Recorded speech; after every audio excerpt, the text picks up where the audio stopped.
Hello అండి. అందరికీ నమస్తే. Welcome to Subbu's kitchen. ఈరోజు వీడియోలో నిమ్మకాయ ముక్కల పచ్చడి ఎలా చేసుకోవాలో చూపించబోతున్నానండి. ఇలా ఈ కొలతల ప్రకారం గనక చేసుకున్నారంటే మీకు సంవత్సరం పాటైనా నిల్వ ఉంటుందండి. పచ్చడి అస్సలు పాడవదు. మీరు మొదటిసారి చేస్తున్నా సరే ఇలా కొలతలు ఫాలో అవ్వండి. చాలా బాగా పర్ఫెక్ట్‌గా వస్తుంది. టేస్టీగా కూడా ఉంటుంది. ఎలా చేసుకోవాలో చూద్దాము. ఈ పచ్చడి పెరుగన్నంలోకే కాదండి, కూరగాయలు ఇంట్లో లేనప్పుడు వేడి వేడి అన్నంలోకి వేసుకొని తిన్నా కూడా చాలా బాగుంటుంది. తప్పకుండా ట్రై చేయండి. వీడియో నచ్చితే లైక్ చేసి హైప్ చేయండి. ముందుగా నిమ్మకాయలు ఒక 13 కాయల వరకు తీసుకున్నానండి. వీటిని వాటర్‌లో 2 సార్లు శుభ్రంగా కడిగేసేసి ఇలా కాటన్ క్లాత్ తోటి తుడిచేసి పెట్టేసుకోవాలి. తడంటూ ఉండకూడదండి. తడి ఉంటే పచ్చడి పాడైపోతుంది.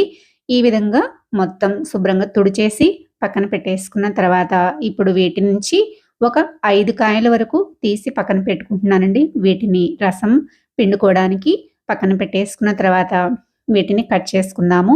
ఇలా నిలువుగా కట్ చేసుకోవాలి. మనం పచ్చడి కోసం నిమ్మకాయలు తీసుకునేటప్పుడు కొంచెం తోలు పలచగా ఉన్న కాయలైతే చాలా బావుంటాయండి. ఎక్కువ రసం కూడా ఉంటుంది. చూసారు కదా!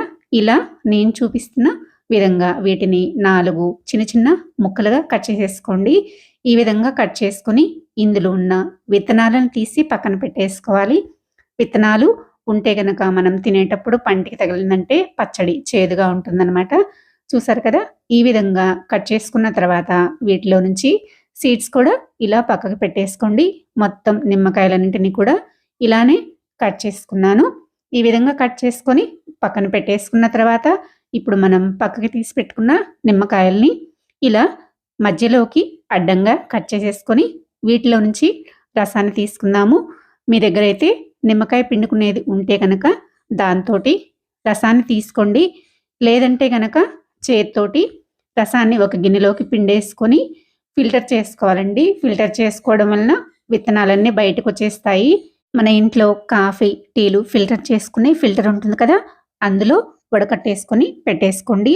నాకైతే ఈ నిమ్మకాయలన్నీ పిండుకున్న తర్వాత ఇలా ఒక గిన్నెకి కొంచెం వెల్తిగా నిమ్మరసం వచ్చేసిందండి. ఇలాగా పిండేసుకున్న తర్వాత ఈ రసం గిన్నెని ఒక పక్కకి పెట్టేసుకుందాము.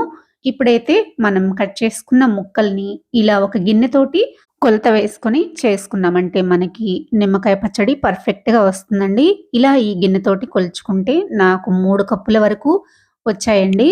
ఇలా గిన్నెకి కొంచెం వెల్తిగా కొలుచుకుంటే 3 కప్పులయినాయి. ఇప్పుడు అదే కప్పుతోటి హాఫ్ కప్పు కల్లు ఉప్పుని వేసుకుంటున్నాను. మీ దగ్గర కల్లు ఉప్పు లేకపోతే గనక సాల్ట్‌నైనా యూజ్ చేసుకోండి.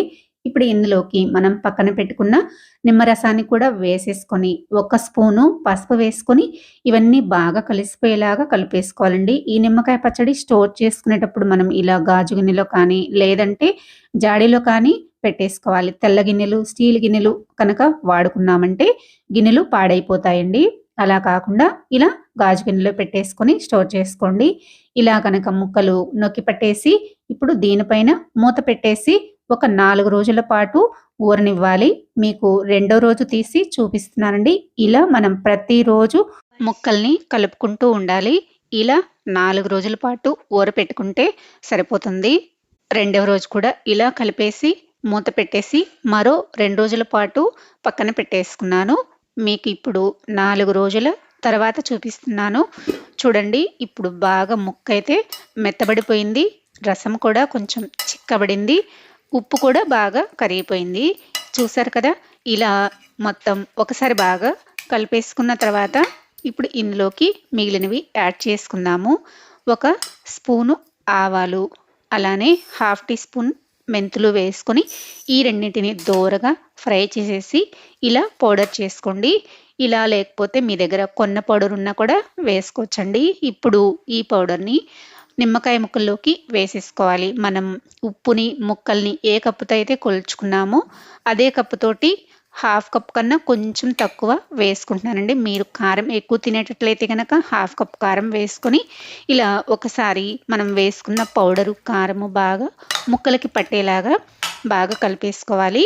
ఇలా కారం వేసుకొని కలుపుకున్న తర్వాత ఒకసారి ఉప్పు సరిపోయిందో లేదో టేస్ట్ చూసుకోండి. ఉప్పు కనుక చాలకపోతే ఇంకొంచెం సాల్ట్‌ని యాడ్ చేసుకొని కలుపుకోవచ్చండి. సాల్ట్ కనుక సరిపోకపోతే పచ్చడి ఎక్కువ రోజులు నిల్వ ఉండదు. బూజొచ్చేస్తుంది.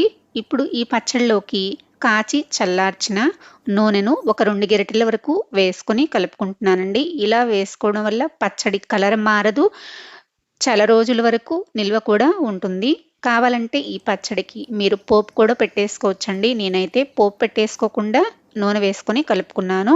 ఇప్పుడు ఈ పచ్చడిని ఇలా గాజు సీసాలో లేదంటే చిన్న చిన్న జాడీల్లో కనుక స్టోర్ చేసుకున్నామంటే ఎక్కువ రోజులు నిల్వ ఉంటుందండి. మనం పచ్చడి వాడుకునేటప్పుడు తడి చేతులు తగలకుండా గనక జాగ్రత్తగా చేసుకున్నామంటే ఎక్కువ రోజులు ఉంటుందండి. తడి చేతులు తగిలితే బూజొచ్చేస్తుంది. చూసారు కదా పచ్చడి సింపుల్‌గా కరెక్ట్ కొలతలతోటి ఎలా చేసుకోవాలో. తప్పకుండా మీరు కూడా ట్రై చేసి కామెంట్ చేయండి. వీడియో నచ్చితే లైక్ చేసి సబ్స్క్రైబ్ చేసుకోండి. షేర్ చేయండి. మరో మంచి వీడియోతో మళ్ళీ కలుద్దాం. Thanks for watching.